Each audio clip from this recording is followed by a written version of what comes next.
Welcome to the Make Heaven Crowded podcast, a space where we dive deeper into Sunday's message and talk about how we can live out our faith in a world that's constantly changing.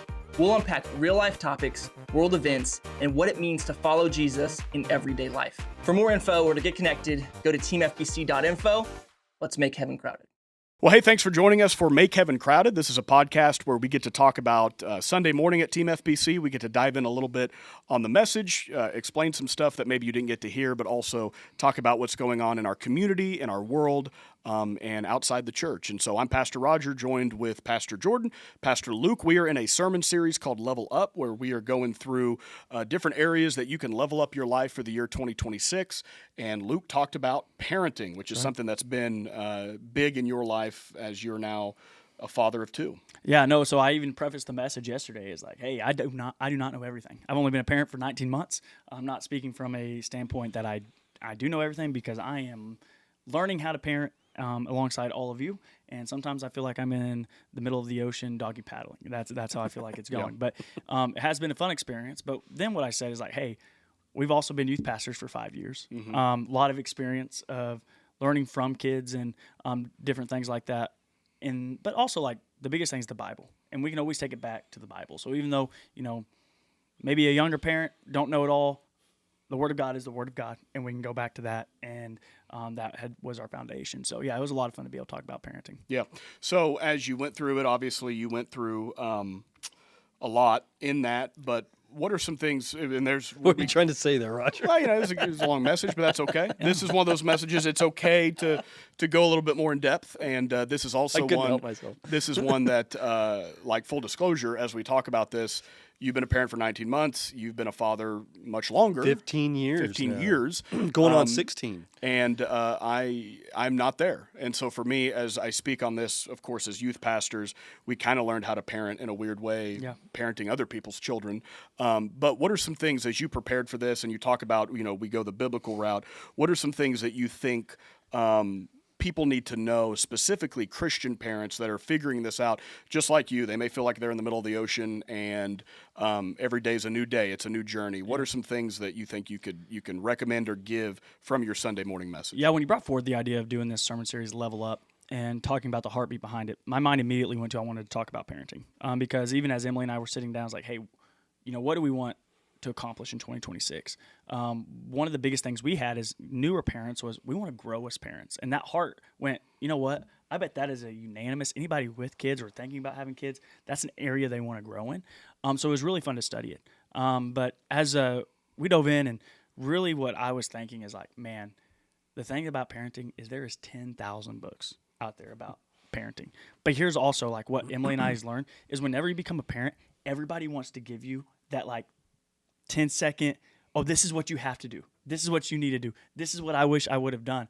And the thing is, their kids are different than your kids, and you're just going to have to learn it for yourself and how you're going to navigate those decisions whenever they pop up. There are some things that are common truths no matter what, it doesn't matter whose kid is who. But. Yeah, but I more so would say is like their experience is not going to be your experience. And so like as you're even, like maybe you are becoming a new parent, when people talk about their experience, that doesn't mean that's what your experience is going to be like. But there is some common things, and that's why I go back to the Bible. It's like, okay, what can we do to help in a general playing field moving forward in something that seems very complex? How can we make that simple? And I thought Joshua, my heart just kept going back to him. And the thing about parenting that I've learned and what I wanted to get across was the thing about being parents is not about being perfect, because you're not going to be perfect. It's about setting the direction. It's about making the decision and setting the direction. And so that's why my heart went to Joshua, is because he wasn't claiming to be perfect. He wasn't trying to be a perfect parent. He was doing the best he can. But even in his declaration to all of Israel, they're at the end of Joshua, as they're having like a spiritual, bringing them back spiritually, getting them all on the same page. He says, hey, you can worship your gods of this land. You can worship the gods of your ancestors beyond the Euphrates. But for me and my household, we will serve the Lord. And so what he does there is he makes the decision that his family is going to be different. And that's why I was like, if you want to do anything as a parent, what can you do? Make the decision that your household is going to be different in a world where it's telling you to chase everything else. So he made a decision.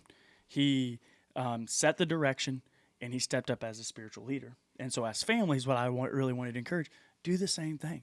Step up, make the decision, and be the spiritual leader of your household to set the direction of your household. And so, yeah, we dove into a lot of that. So when we go into our world today, postmodernism, a lot of things, we say this is the biblical model of parenting. That's so foreign, unfortunately, for so many families in our world. And this goes for both of you as fathers. What do you see as a failure of parenting in 2020, as we now in 2026, when you see how different parenting models are done, or hey, this is how to be a father, this is how to be a mother, and we as Christians and biblical believers can look and say, yeah, I just don't think that that's the best route. What would you see as a failure of parenting in 2026? You're the more. You want me to go first? Yeah, you're the more seasoned. The hand them the iPad because that. I need to get something done, and so it is so convenient to hand them a digital device or set them in front of a TV show. Or for me, it was. I mean, I grew up in front of a TV. We didn't have digital devices, but the digital device, the iPad, it was almost like the iPad became physically attached, permanently attached to their hand. They didn't do anything without the iPad.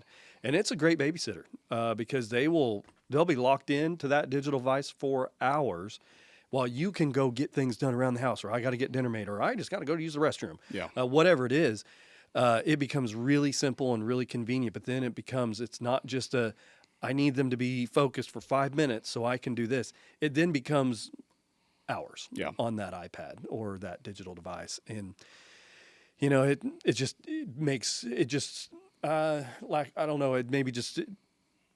it becomes a habit, and then it just makes it worse down the road for them to break that habit.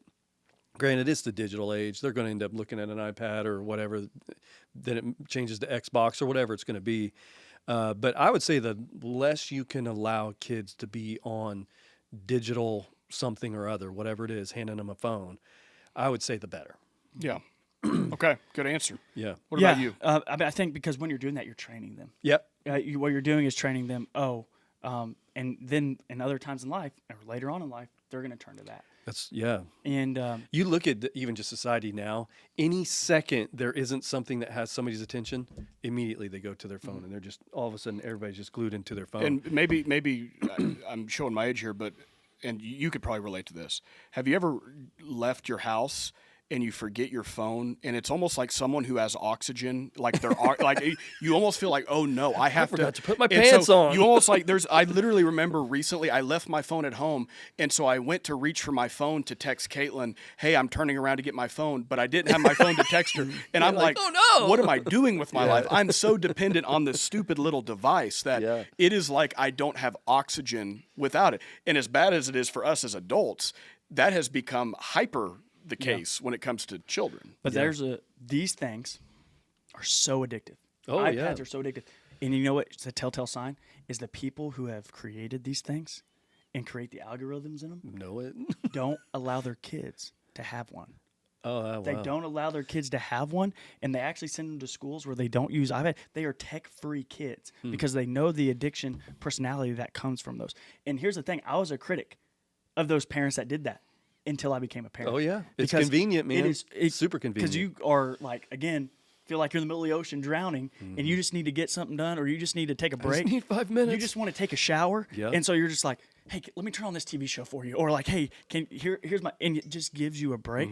But what you're doing is you're training them. If they cry long enough, if they cry hard enough, they're going to get what they want. Yeah. And if they can be and so what you're training them, if they do this for long enough, they are going to be able to have it. So you just got to train them someplace else and to turn to something else when it comes to that. There's a lot, I think. Now, I agree with you. I'm not saying I'm still saying you should not hand your kids an iPhone. You should not hand your kids I could say iPad. don't eat Big Macs while also you know what, but they are really good, and sometimes I eat a Big Mac. And we don't, but we don't let him watch, TV, because he likes Tractor Ted on YouTube. That's about the only thing Duke will want to watch right now. But we only allow it during just X wait. amount of time. So He'll get old Tractor. He'll eventually graduate from Tractor Ted. yeah, we watched Lion King last night for the first time. So Ours was graduated from Tech the Tractor to lawnmowers. my thing He still right likes now, lawnmowers. and this will jump into our conversation later on. Yeah. Parents don't let their kids fail. I'd say I'd say We live in a participation trophy society. they always want to catch their kid before they fall. Yeah. So they don't get hurt. Well, sometimes skin in the knee teaches a lesson. Yeah. I shouldn't do that again. And I think if I would go around and ask you guys the things you learned most in life, it probably happened after a failure. It's because you made a mistake or you did something wrong or whatnot. Sink or swim. Yeah. Yeah. And I would say something that my parents did really good is they let me fail. And I learned a lot from that. And you don't want to see them do that, but they allow you to do it, whether it be, at school, your own idea, whatever might happen. They didn't jump in and try to save the day all the time. Mm-hmm. They let me make the mistake, but then they had the follow-up conversation like, what'd you learn from it? Yeah. Like why are you never going to do that again? And so those are such learning tools. But we live in a culture where everything your kids does is, amazing, correct. They're always right. And it's But tough. beyond that, it's not. I would even say that is true. But I would say helicopter parenting is more prevalent today than it's ever been before that I've ever seen. The idea that wherever your child is, you must be there. And, I saw on Facebook, it was one of those dreaded Lebanon groups I was on, and somebody was posting there was a fight at the school, and, we need to do this, we need to do that, we need to have blah, blah, blah. And it's like, I hate to sound old-fashioned, but sometimes kids get in physical disagreement, and it's not okay. And, a kid may get kicked out of school for 3 days, but I remember getting in a fist fight when I was in school, and I got beat up, but then we got up and we shook each other's hands. And I know that's very controversial in today's world, but this idea of helicopter parenting where if there's going to be this one slight inconvenience, there's no way I'm going to make that happen. And I'm going to make sure that I'm present with the child to make sure that they get the best care. And it's like, well, man, they're missing some great life opportunities because of what is going on there. Yeah. We could go down this for a while, I think, but there's another one I think is that it's kind of funny. Everybody thinks their kid's going to be a professional player of some kind. Yeah. And the way this kids' sports these days, to me, has just gone off the rails. Yeah. That's another one that I think is just kind of like, whoa, what has happened? Yeah. Travel ball is absolutely insane to me. It just blows my mind. And the amount of money that gets invested, the amount of time that gets invested, the travel that gets invested, it absolutely blows my mind. And yet the percentage of a kid actually making it to the big leagues in any way, shape, or form, 0.1%. Absolutely. Well, and as you no say chance, that, and unfortunately, not to step on any toes, but the more our society steps away from Christianity, the less sacred Sunday mornings and Wednesday nights look. And so I remember even when I was in high school, we never had anything on a Wednesday night. Yep. Right. And now it's just becoming more and more where, again, the idea is we're going to put this activity, we're going to exalt that over even the most sacred things in our culture. And for us as Christians, of course, it's time with God and church. And so, I do think I saw this as a youth pastor, and I always struggled with this, is just this constant juggling of I'm going to make sure my child has as many activities, and some of that is great, but sometimes you just got to let your kid breathe and let them, prioritize the things in life that are the most important. And there's a philosophy in that to keep your kids busy and they'll stay out of trouble. Yeah. I get that. But there is a point of like, oh my goodness. Wow. I mean, it's even to the point where they've held their kids back a year so they have a better advantage in the grade because they're the oldest kid in the grade, and they're bigger and they've got a year of maturity and development. It gets to the point and you're like, how about that? Yeah. Okay. But I'm coming from perspective. I lived it. I was that travel kid. I mean, there wasn't a Sunday in the summer that we were probably at church growing up. Yeah. But that's where I'm thankful for biblical parents of like saying, hey, before the season even started, they set the foundation. It was my decision of like, hey, I want to go play sports. They weren't forcing me to play sports. But yet, even those Sundays that we missed, it wasn't that Christ wasn't in the center of that day still. Like we were still having those Bible conversations. We were still praying together. We were still doing those things. And they kept the main thing of Christ, the main thing, and kept the reminders like, hey, at the end of the day, this is just a game. Like this is just a game. Yeah, you want to give it all you got, but this is what matters most. And so, no, I'm talking more on the very ridiculous. Yeah. I'm surprised there aren't now 2-year-old baseball leagues. I mean, that just seems like it gets earlier and earlier. You have to start, or else by the time you're 7 or 8 years old and you haven't started playing, you're too late. Yeah. It's too late because these kids, especially things like wrestling, stuff like that. I mean, these kids start wrestling at like 4. And their entire summer is thousands of dollars of camps, and there's nothing wrong with that. But again, it's like, man, let your kid have a sleepover instead of going and playing, and I don't want to step on too many toes because I know there are a lot of parents that their kid is the next Mark McGuire, but maybe he's not, or maybe she's not the Most next. likely not. That's like, I hear you guys. And again, I'll be on the other side of like, hey, I completely. And don't get me wrong, my son's in trouble. Yeah, like, And I don't have any kids. I hear it, and I lived it, and guess what? I loved it. I had tons of memories. I enjoyed it all. I think there is the extreme of where you're thinking of like, oh, the most important thing in their life is that kid becoming a pro at whatever. And I'll say we were very fortunate that we were able to be on a travel team or a competitive team where the coach was a Christian, and he's like, we're not playing Sunday games. We're not practicing on a Wednesday night. And we have enough competition in our area that a lot of teams will come here for a tournament. We're going to do that. And unfortunately, it was also at the time where gas prices were through the roof, and it helped motivate that.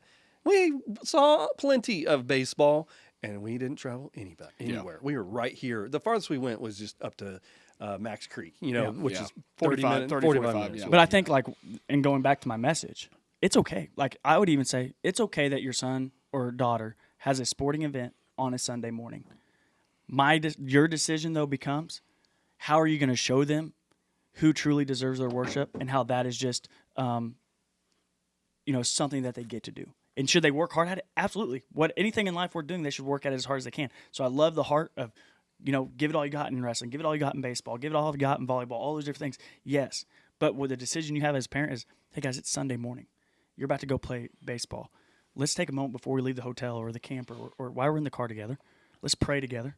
Let's read this Bible and let's meditate on this for a little bit, and let's have our own church in here as a family before we go out and into this moment of playing a game. And that definitely takes some leadership and discipline on the parents' part. Yeah, and that's what I'm saying is like, hey, that's where you're drawing the line as a family saying, yes, we are doing this. This is fine, but we're making a decision.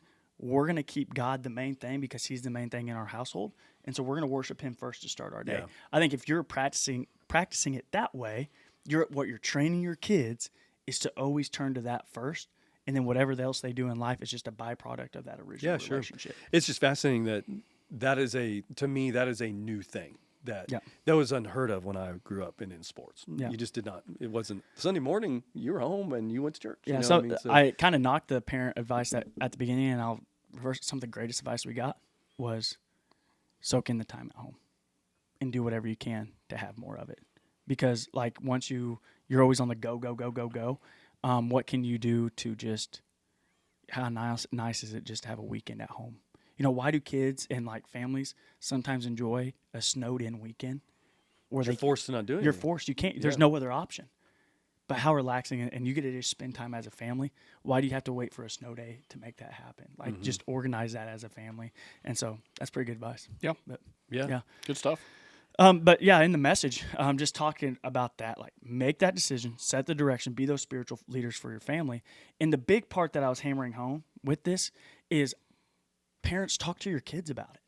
Like explain to them. And like as you're impressing in them the love of God and the love for others and why you're doing what you're doing as a family, sit down with them. And we talked about what would it look like in your household if at any time you sat down at the dining room table, you sat down to eat, you had a no phone policy where they didn't take their phone, and you actually had conversation for the next 30 minutes around the dining room or kitchen table about things going on in life.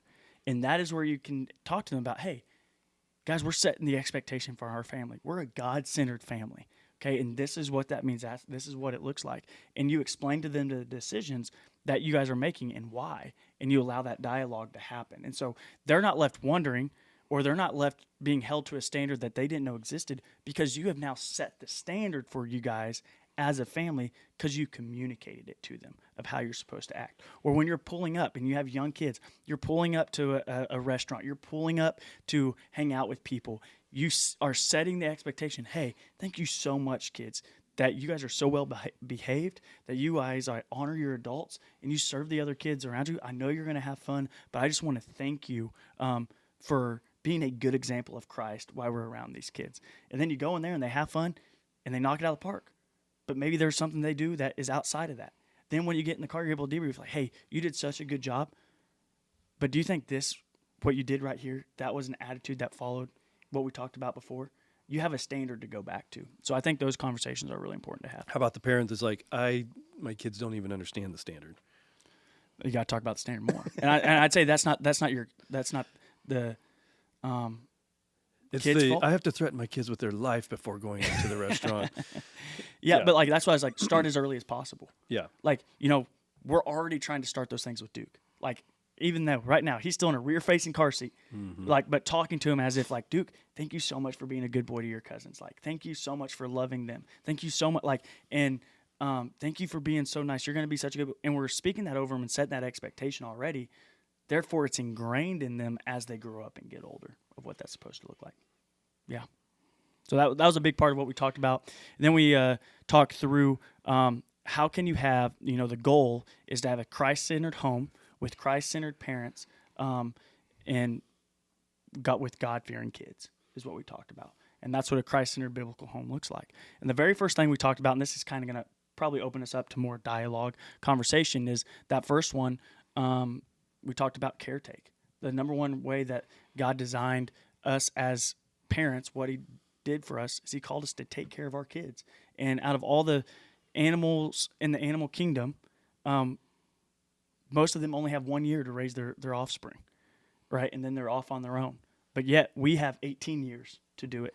And it's because we have a lot to pass down and a lot to provide, prepare, and protect them from. And that big part is prepare.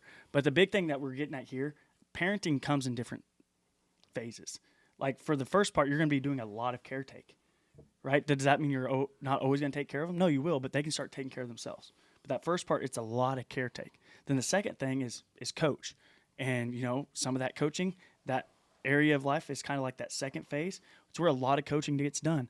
Does that mean you never coach later on? No, you still do. But the main part of that coaching takes place in that second phase. Then that third phase is kind of counsel.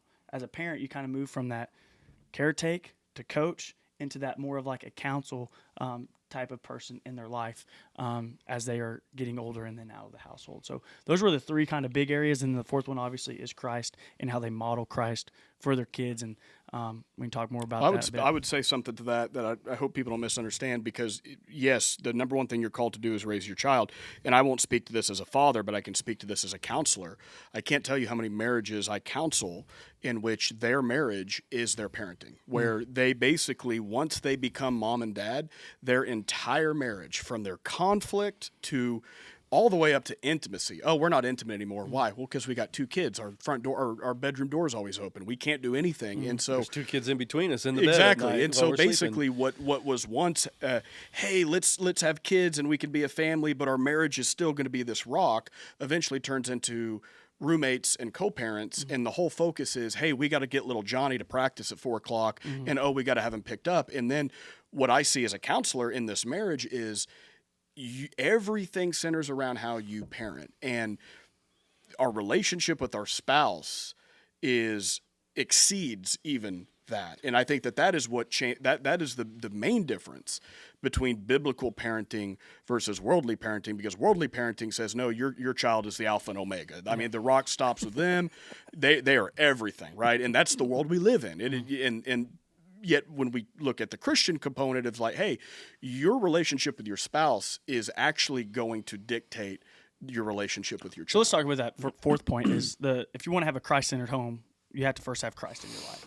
And so that becomes, in the couple. So the number one advice I'd give to parenting that you can have is have a strong relationship with Jesus. And if we look at our priority list, and you and I both, when we get to the counseling, the number one priority that has to be Christ. That foundation, he has to be the rock.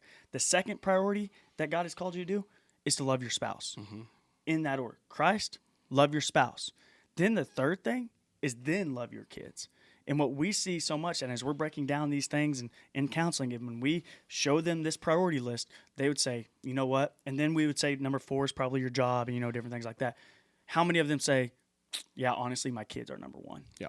Or how many husbands would say, honestly, in my action, in my time, my job's number one. But almost in a worshipful sense, an Yeah. idolatrous sense, where basically your relationship with your child, it's beyond just I love and care and nurture my child. It becomes my child is my life, Yeah. and that is the only thing that matters. And then, oops, our marriage is now kind of we're not doing the things that we used to do because it all centers around the parenting. This goes back component. to the travel ball. Do you want to know why so many parents want their kid to go pro? Because they're living through them. Yeah, And absolutely. they want them to for sure do better than what they did. Yeah, absolutely. And I get it. Everybody wants their kids to do better than them, but it becomes identity. And then when the kids finally do move out, it's kind of like, hi, how are you? My name is. Yeah. You're reintroducing yourselves, and Yeah. you find out, wait a minute, I don't know if we're compatible anymore. You know? And I will tell you, I can't tell you how many couples I've talked to that once they become empty nesters, it's the dysfunction really begins because they realize, oh man, the one thing that Everything was centered the around one thing that centered our marriage has now been removed, and now we're like a cat on a frozen pond. Like we can't even walk straight because our whole marriage has now become dysfunction. Yeah, and so but again, parents that are listening to this, if you want to like launch and level up your parenting this year, get to that. Like, do an evaluation of your life. What is the number one thing? Is it Christ? If not, how do you need to place him back on the throne? Because everything else is going to flow from there. Then number two, talk to your spouse. Ask them, hey, where do you think my priority list is? Out of all these things, where do you think I live it? If you want a humbling moment, see how your spouse answers that question.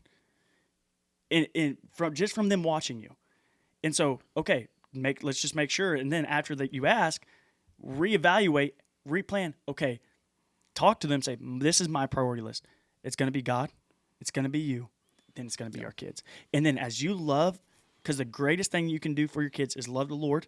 The second greatest thing you can do is love their mom or dad, love your spouse, because they are watching. If you want them to have a great marriage one day, you love your spouse like you want them to have a marriage one day. Like, show them what that love looks like. Number three, love your kids as Christ would love them. And so, like, that is like the big calling card. But speaking of Christ, and what I didn't get to go into was, the book of Ephesians. What is Paul talking about to the church of Ephesus? And he talks about the home in the church, to the church of Ephesus in the book of Ephesians. He's saying, hey, guess what? Everybody else is watching. All these other people who are not Christians, they are watching how you run your household. Are you running it in a way that is representing Christ and that Christ-like love? And so that's why it's important to have a strong spiritual leader in the household, or for the parents to be the strong spiritual leaders in the household. Yeah, it absolutely sets the tone. And there's a lot of things you can do. If you were to put this into application, what does this look like? There's a lot of things you can do as a family, but there's a lot of things you can also replicate as spouse. And I would say the number one first thing you have to do as a family is pray together, and pray together as a couple. Yeah. It's always very different. There's like a new tone that happens if you haven't been praying in a while and you start it up again, or if you start it for the first time, you will start to see a change and a difference in your family when you all pray together. And simple that we've done, and again, we've fallen off of this and started it again, is before everybody heads out the door for school, hey, let's circle up in the kitchen. Let's pray real quick for the day. What's everybody? You got a test today? Let's pray for your test today. Hey, you got a game tonight? Let's pray for your game tonight. You just, as a family, and that in itself sets a tone of, hey, we're going to take everything to God first, and we're going to do this as a family. You've done that also together as a couple, hopefully. You pray together, because that's actually when counseling, one of the first questions I'll ask is, have y'all prayed about this together? Yep. And 110,000% of the time, the answer is no. And it's like a shameful no. Even with asking, parenting questions, have you prayed about this, about what's going on with your kid? Or have you sat down and prayed with your kid? No. It's the number one first thing you got to do as a family together. Yeah.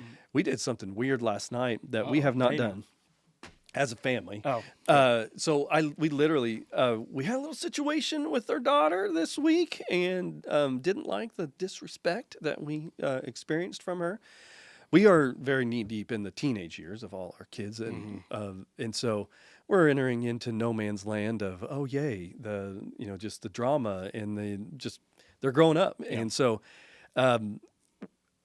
Heather had the idea, hey, let's sit down as a family and do a Bible study, and I came by the church, I printed off some of our Fresh Start material, and we literally sat down and did lesson 1 of our Fresh Start material.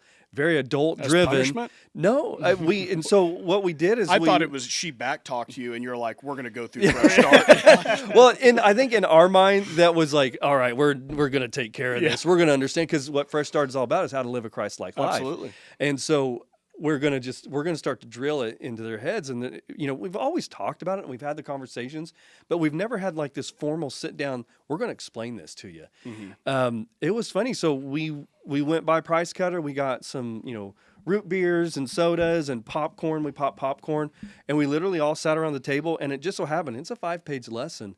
Everybody read a page. And so it started with me, then it went to Heather, and we went on down the line. Everybody read a page, and we all sat and listened, and we would stop, ask questions. Do you understand what that means? Because it's very much adult oriented, and our youngest is 11. So they're like, yeah, I get that. And then I waited after a little while when we were done. I was like, hey, what'd you think of that? And they're like, I like that. I enjoyed that. And I'm just like, oh my goodness, I would have never expected that. And so then they're asking, well, when are we going to do that again? Really? Okay, cool. We're going to do this not one night a week. We're not going to do this every night, but we're going to start with one night a week.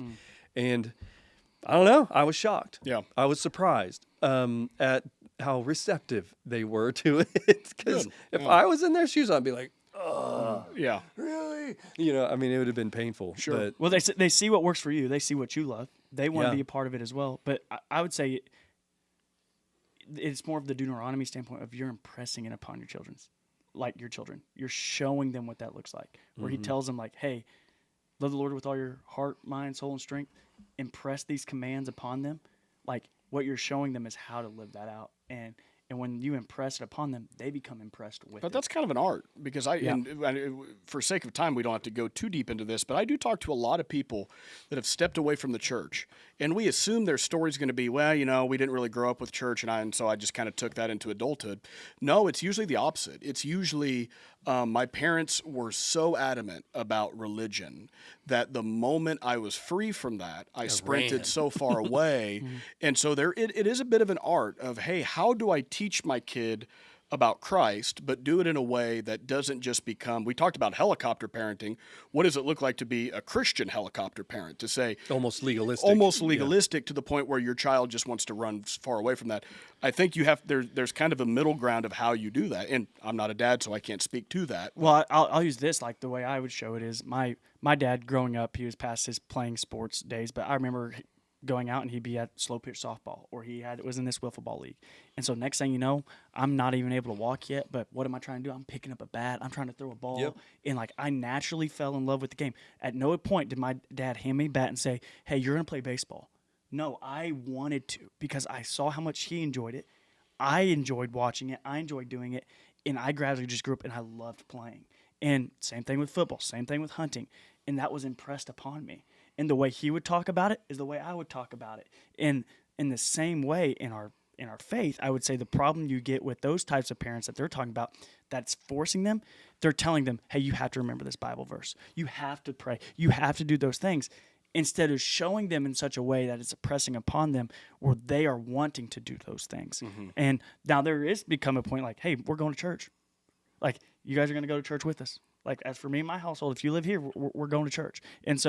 And as you start ingraining that in them, and hopefully you're plugged in at a healthy church where they enjoy going as well. But the way they talk about church, the way they talk about God, how they learn how to pray, it's a lot of that's going to come from them watching you do it as well. No doubt. Yeah, I definitely take a different approach than how it was for when I was a kid. It was you're going to church. And part of my testimony is I was burnt out on it by 10. And I was finding, hey, can I go spend the night at somebody else's house? And then it got to be, we'll pick you up on Sunday morning. I'm like, the old quote, you had a drug problem. Your parents always drug you to church. And it's not that I didn't believe in Jesus. I just got tired of it. It was so boring. And I would say, fortunately, our church, the way it is geared, it is not boring church. But yeah, I took that into consideration, especially for us as pastors. We are here a lot. My kids are here a lot. This is kind of like a second home. They know where all the hiding places are for hide and seek in this church. And so for us, we kind of take a little more casual approach of, hey, if you don't feel like going today, that's okay. Mm-hmm. But it's not a consistent, hey, you haven't been there for 4 weeks. No, we don't. It's like hey, you didn't go last week. You need to go this week. You understand? Yeah. Okay. All right. Yeah. But yet, fortunately for us, we have a very fun, this is a fun place to be. Our youth is a fun place to go. Our children's church is a fun place to go to. Well, I didn't have that as a kid. And if I did, I know that once I got into my grade school or my middle school, I was able to we went to a bigger church that had a much more entertaining youth group. And then it became fun and you didn't have to tell me to go. I just wanted to go. Yeah. So it makes it a lot easier when church is inviting. It's a fun place. Their friends are there. They're getting to hang out with all their friends and buddies from school, and they're having fun while they're here. And there's fun things to do, and there's fun events. There's different things they get to go on trips, various things. Makes it very entertaining. Wasn't like that for me as a kid, but even then, it can get to the point where it's like, I just need a little break. Yeah. And it's like, that's okay. Yeah. And we just don't let it happen for very long. Yeah. But to me, if it's forced, you're going to run from it.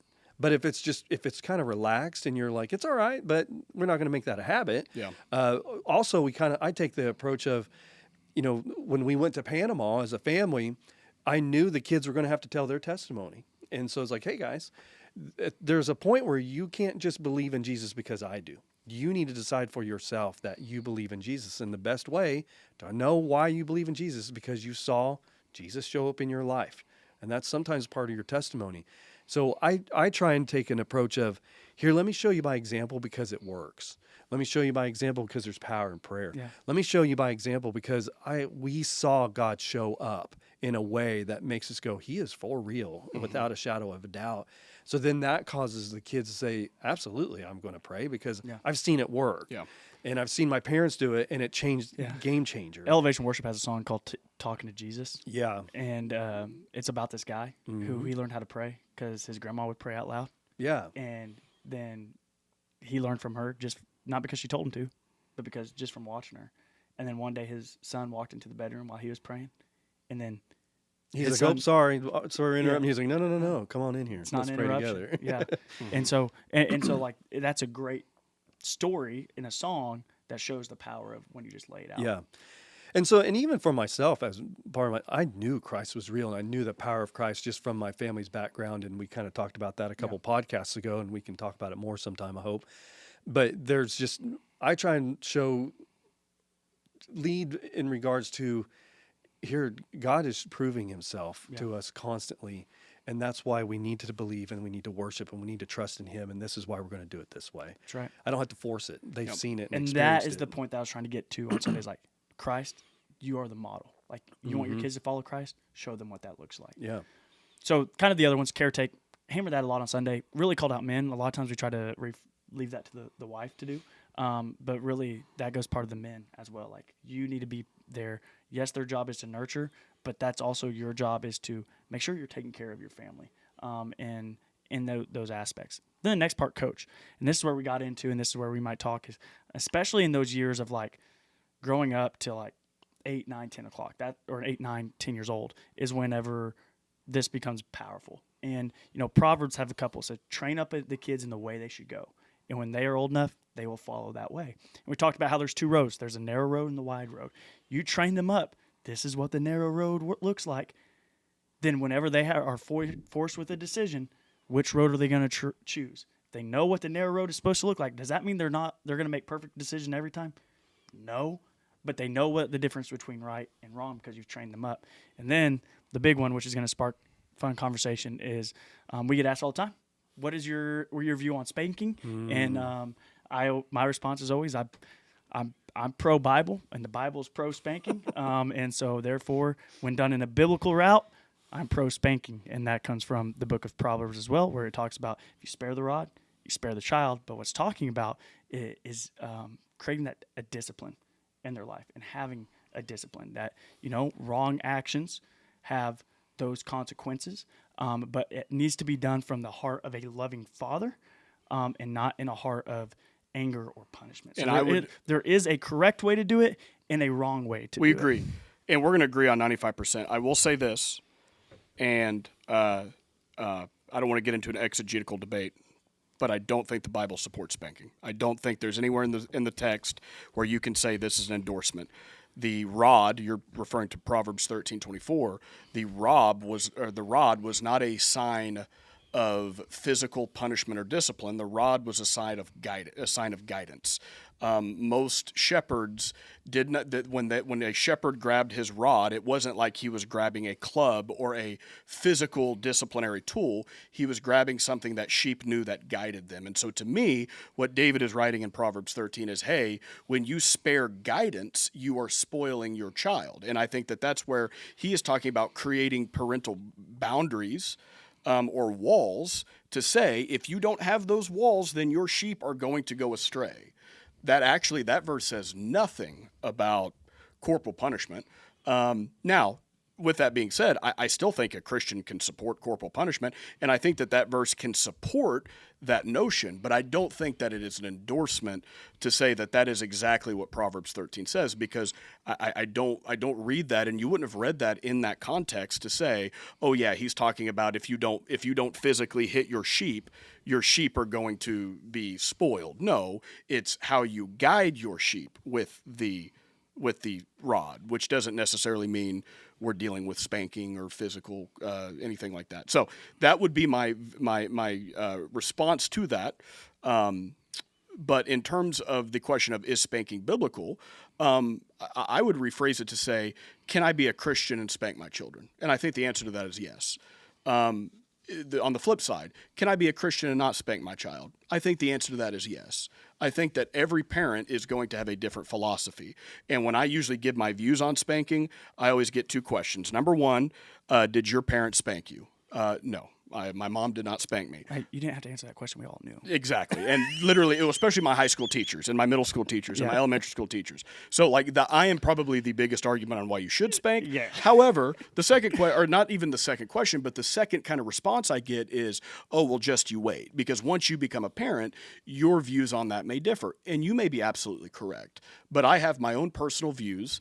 Some of it I think you could argue is biblical, but some of it is just experience. It's anecdotal from when I was a detective, and I investigated many cases of children that were corporally punished, that basically the parent said, yes, I'm spanking my child, but the court saw as abuse. And we're not talking about spanking your child or slapping them on the hand. We are talking about taking blunt objects and hitting their children and saying, oh, no, that's okay. And so for me, I think we can all agree that if you spank your child, and if that's how you feel is the best method of parenting, that there are some very, very clear boundaries, I think, and guidelines that you need to set for yourself. Number one, this is what I told parents when I was a detective. When you're angry, don't spank your child. Yep. Do not get angry, because then your child becomes your stress ball, and that's not a good thing. And so you need to spank them with a clear conscience, with a clear mind, and then that way you're not giving. And so that's just one example of many that we could go back and forth on. Yeah, and I will go into this, but I do want to talk about the rod. So a shepherd, in Psalm 23, and it says, you'll guide me with your rod and your staff. There was a difference. What I think you're talking about, and I agree, a rod is something that would help authority and guidance. But what you would see a shepherd walk with, that was the staff. And so but the rod part of it, so the staff is what we think about with the long hook. Yes. The rod, though, I think actually is used for correction. The point of the rod for a shepherd and its job was to protect this sheep from anything that might be coming after its predators, but also is a symbol of authority in it. But also, when you had a sheep that was trying to go away, it was used for correction and to redirect them back to where they were going in the right direction. We just have and this is good. This is why I love talking scripture. We have a biblical disagreement. Because the Hebrew word for rod, which is shebet, is the same as I'm looking at a commentary right now. The Hebrew word for rod, shebet, is the same as a shepherd's staff, used to gently guide sheep back to the flock, not to hit them. And so the Hebrew word shebet, and again, we can go through and look that up and actually go through different interpretations. I'm looking at one interpretation, and I've heard both arguments. I understand what you're saying, and but I think the way I've always read that passage is, and especially if you look at the Hebrew, we are dealing with the object in which guided the sheep, not necessarily punished the sheep. Yeah, and so, can the rod and the staff when it's upside down and there's a rod side and then there's a staff side? Potentially. Yeah, and so, Yeah. but I think in that Psalm 23, when it talks about it's two different Hebrew words that are being used to describe rod and staff. And I'm specifically looking at Psalm 13:24. So Psalm 23. You're looking at Proverbs 13. Proverbs. When talking about rod, Yes. I'm saying like there's a difference between rod and staff. But what we picture with the big hook on it, that was more so associated with the staff than it was the rod. So, it'd be interesting to go a little bit deeper on that Hebrew word, shebet, which, according to this, is the same as a shepherd's staff used to gently guide sheep back to the flock. And that is the word that is used in 13:24. And so that's why I say, be that as it may, you could still use that. And let's say, whether you're right, I'm wrong. I don't think it's necessarily a right or wrong thing.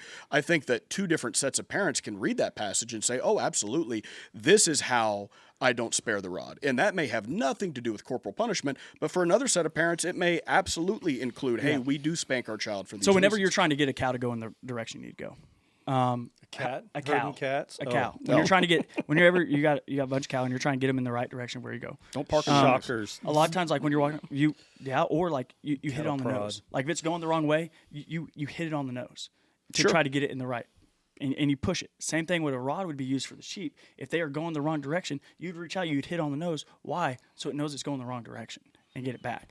In the same way, I think what is being the wisdom, and I think this is important to understand.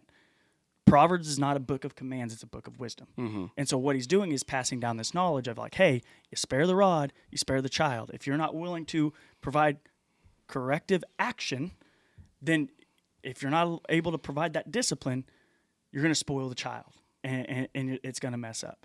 And this is where I will agree with you. It is done inappropriately. And that is not what I'm talking about. A parent should never spank out of anger. And if they are frustrated in the moment with the child, you need to take a break. You need to take a pause before you go into it. No, I would say spanking comes from someplace that is a very disciplined amount of like respect for what is going on. And you're using it as a teaching tool, not a punishment tool. And so that is where I would distinguish the difference in that because you're trying to get them back on track to how they're supposed to act. Have people absolutely taken that out of context and beat them to the point of abuse where it was beyond just appropriate for what took place. But your story was that. Mine, I make the joke, I was spanked more than any kid in town. Yeah. I mean, I got the belt more times than I can remember. The fly swatter that came out, like I think I broke more fly swatters than anybody. But my older sister, you know how many times she was spanked? One time. One. You know why? That's all it took? Because all it took. Yeah. Kelsey, not as much. Do you know why? Because that's not the punishment that worked. That's not like the discipline that worked best for her. Yeah. What worked best for her was being put in timeout, right? And so you also got to find and know your kids. But like I would say, even like little things, like with Duke, the other day we were sitting at the table and he was taking his food and he was dropping it on the floor. And I looked at him and said, "No, Duke, can't do that. That's not how we treat our food. It's to eat."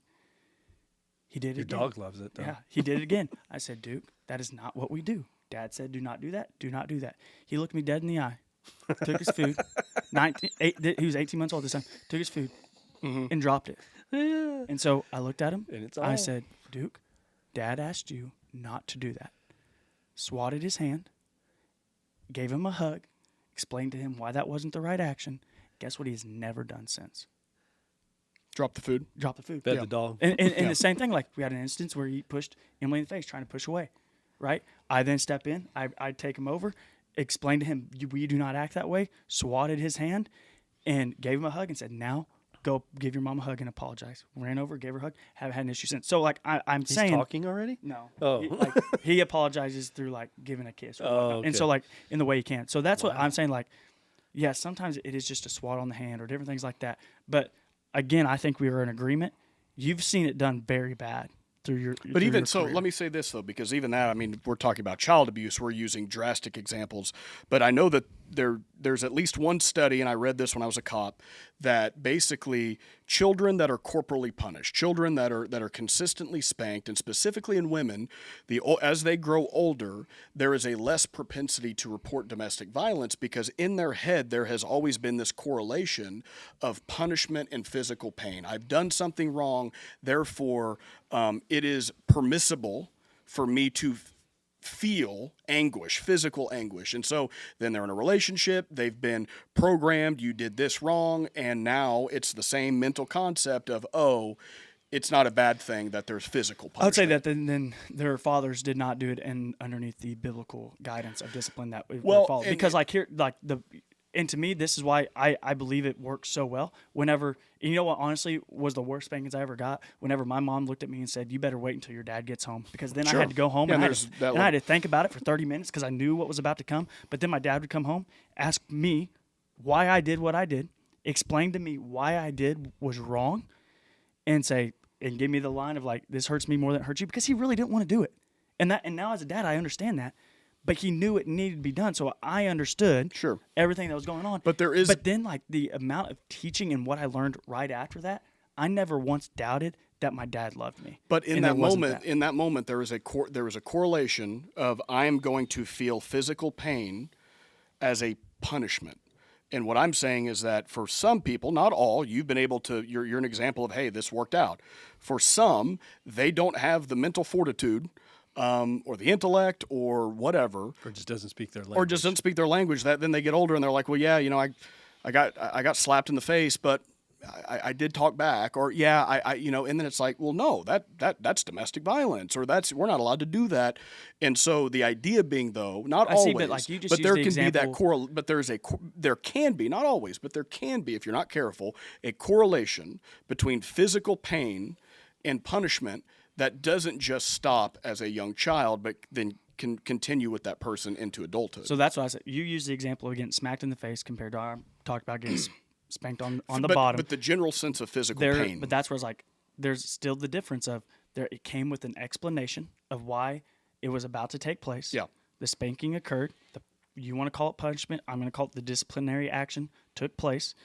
And then following that up with a teaching moment, that changed the direction back. Now, I don't disagree with how that was done. I will say this, that everyone's different. When I was a kid, I would rather my mom grab a bat and beat me than take away my PlayStation, because because pain for me, it's like, go ahead, Mom, hurt me, but don't take away my PlayStation. You obviously were a very different person than me. Mm-hmm. And if you ask my wife, Caitlin, are you and Roger going to spank your child? She's probably going to be like, oh, he doesn't know it yet, but yeah. So, even then it's like those are conversations, and every child is different. That's exactly what it is. Yeah. Every kid's different, and different methods speak to different kids in different ways. Yeah. When you were talking about having to put sliding shorts on, I had flashbacks because I tried to stuff my pockets with Hot Wheels, thinking my dad wouldn't see that. We had a stick, I think it was about that long, about that big around, and it hurt a lot. And so I'll admit I'm spank averse, especially when it comes to if your kid hits somebody and then now you whack them on the butt. Don't hit, and now I just hit you. That never seemed to make sense to me. But I get it. There's times where it's necessary. It gets to the point where everything else hasn't worked. I'm going to exhaust every other thing, and it might take us a little longer to get there. Because I'm very much this is going to hurt way more than you. I do not want to do this. But a lot of it was just figuring out what truly spoke to each of our kids. Because they're all very different. And it's like you were saying, it didn't work for your sister. Other things, it didn't work for you. Other things. I'm going to exhaust those efforts first. I have a difficult time with it. And maybe it's because I got spanked a lot too. See, and that's like Kelsey would literally look at my dad and be like, that didn't hurt. Yeah. That's how stubborn she was. But if she couldn't go hang out with people, that's what crushed her. That's what crushed her. And for me, I'm like, I'm so stubborn. If you tell me to go up there, I'll stay up there for 30 minutes longer than what you told me to. Yeah. And so there is difference in that. Mm-hmm. But I agree. Everything you mentioned has been, I would say, that is not done out of love, not out of the loving heart of a father or a parent. And I agree with you as well. I am not the run towards it it should be the first thing on the list. No, it hopefully you never have to get there. But there does become a point and that it needs to happen to get them in going on the right direction. Yeah. Oh, absolutely. It's just like your situation with Duke when he is literally staring at you in defiance and dropping it, kind of like, what are you going to do now, Dad? Yeah. You have – those are the moments of nipping it in the bud. And that's where I'm not going to sit here and say and correlate a kid getting beat with a steel toe boot versus, oh, I slapped my kid's hand because he's playing a game and he knows exactly what he's doing. And I would even say, do not that. ever slap your kid for talking back either. That's not the right method either. And that's where, and that's why I think because we would say that is done out of anger. Yeah. Like that is done out of frustration and not in like a loving teaching moment. But that's where every perspective is different. Like when I was a detective, I would tell parents, and they may laugh in my face or call me a loser or whatever. But I'd tell them, if you're going to corporally punish your child, don't use an object, because you don't. I say don't use your hand either. Well, see, but I say the problem sometimes with an object, and again, I learned this the hard way, is we didn't realize how hard this object was, and we didn't realize it would bruise that way, and now all of a sudden, we're having to go the criminal route, and so that's where you have to have complete control over that. I will also say that as a small group leader of 4 years, the most controversial thing I've ever said to my small group is I'm not fully sold on corporal punishment, and oh my goodness, they were like up in arms because it's like it's biblical. And even if you're right, even if it is biblical, and I understand your argument, and you may be right, I may be wrong. We need to do a deeper dive on that passage. I've never preached on that chapter, but I will say this: that just because something is 100% biblical doesn't mean it is always 100% applicable, because I think you could read that passage and say, fine, spanking your child is biblical, but also other means of punishment and guidance can also be biblical. And so your biblical for your child may not be the same biblical for my child, and I think that that's a really important component. Yeah, I would say it could even go back to, what if you didn't do anything to correct Duke's behavior? Now you're creating a monster. Because now he knows what he can get away with. He knows what he can get, and then it's going to escalate. Yeah. It's going to just turn into bigger and bigger and bigger things, and it's going to get worse and worse as he grows up.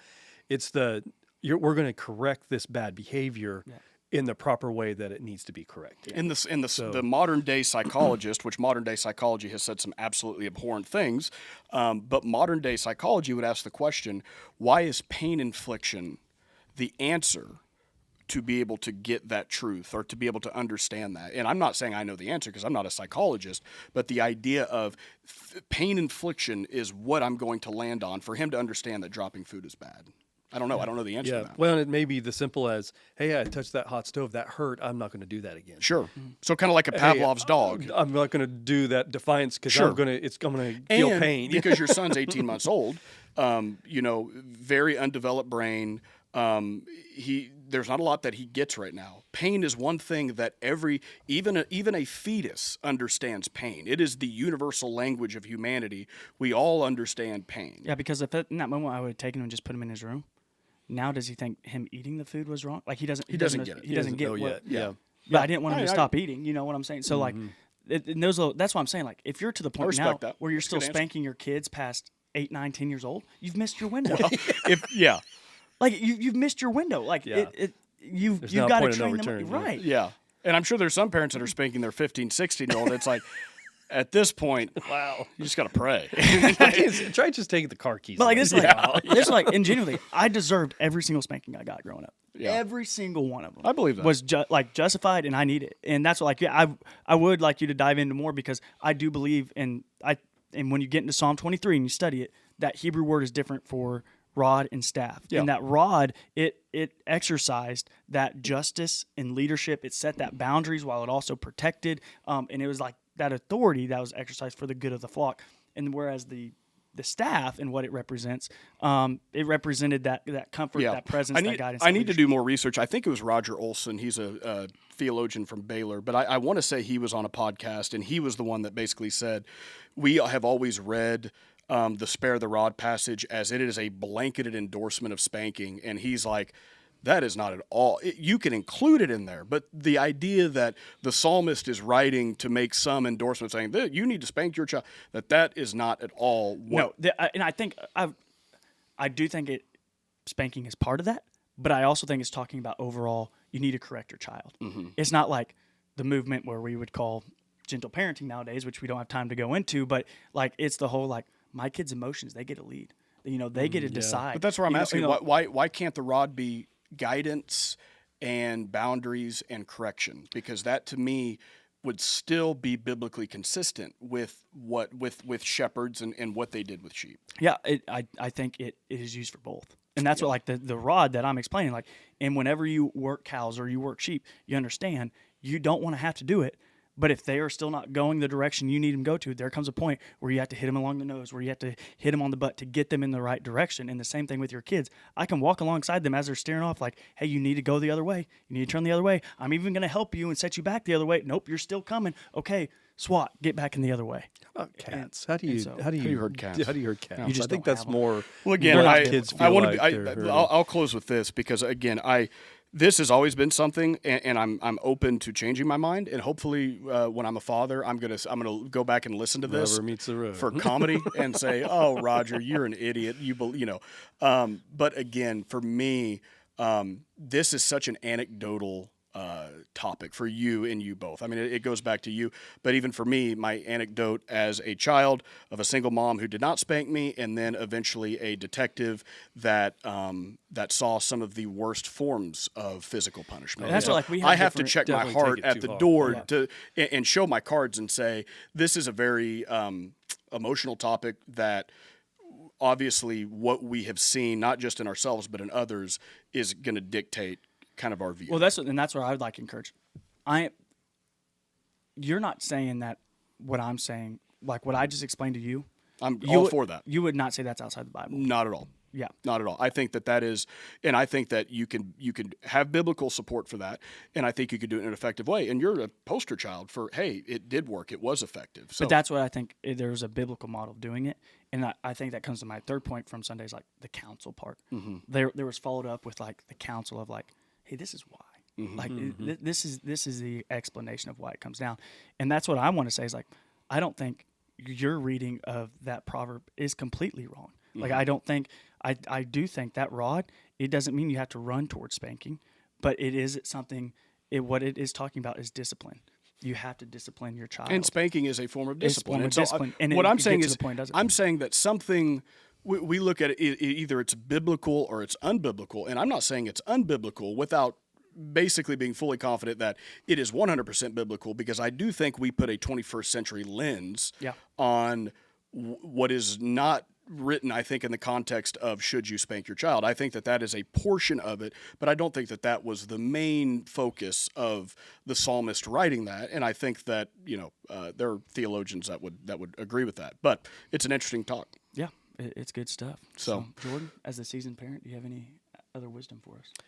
I do. As you're finishing up with the counsel, it definitely is good to always remind your kids how much you love them, even and especially after a disciplinary time. That was a big aha moment when we had to discipline. Probably came down on him for the very first time. Our oldest, when he was a little guy, and something just told me like, "Hey, you need to go in there and talk to him because there's something like." He knows he did something wrong and he knows he got in trouble. He knew what happened, but there's something else in that. And when I went in there, I was like, "Hey, buddy, I just want you to know, Mom and Dad love you." He's like, "You do?" Because he connected it to his discipline is that we didn't love him anymore. Mm-hmm. And he was just like, that's what probably broke his heart more. That's what probably spoke to him more. The in the disappointment. discipline was the disappointment that he thought we didn't love him. It's like, buddy, that's not possible. We will always love you. Yeah. And so that was like this defining moment of always make sure they understand that this is not connected to, I don't love you anymore. that's good I advice. might be disappointed in your decision there, but we will always love you. Mm-hmm. And that is never a thing you need to think about or worry about. Man, he's just like, he lit back up and it was just like, whoo, I'm glad I went back there and talked to him because I would hate for him to think that I'd be awful for it. And he's like just a little guy and thinking Mom and Dad didn't love him anymore. Yeah. You know, it's just like, that would be rough. Yeah. And that's like, if you can get anything, like one way to level up with your parents, that counsel part, that you can never start too young, like start talking to your kids. Yeah. Oh, Lay it man, out, like, that's huge. Like let them know the Make them expectation. feel comfortable with talking to you. Let about them anything. ask questions and welcome it. Yep. And that will carry on. No for a topic long time. is off the table. Yeah. So, and that'll come in handy in their teenage years, hopefully. So, Yeah. yeah. Well, speaking of kids, I need to go pick them up from school. you do need to I'm go probably pick them gonna up get from a call. school. You're going to get a call from the school. I'm going to get a call from a parent said, "How dare you, you hippie liberal."